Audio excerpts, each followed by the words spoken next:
তাহলে একটা যুবক সে আদর্শবান হলে তার সমাজকে সে আদর্শ সমাজ হিসেবে গড়ে তুলতে পারে। ওই যুবকের ভিতরে যদি ইসলামের শিক্ষা না থাকে তাহলে তার চোখের সামনে সমাজ ধ্বংস হয়ে যাবে, রক্ষা করার মতো ক্ষমতা তার হবে না।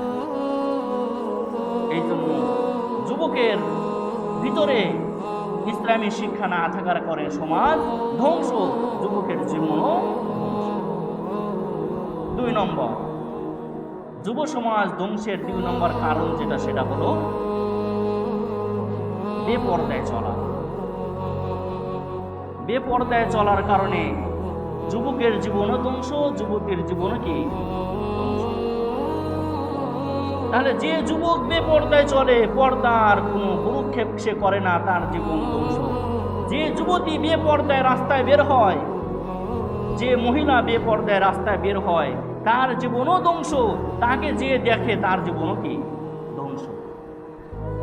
এই জন্য আল্লাহ তাআলা কোরআনের মধ্যে বলেছেন, ওয়াকারনা ফি বুয়ুতিকুন্না ওয়ালা তাবাররাজনা তাবাররুজাল জাহিলিয়াতিল উলা।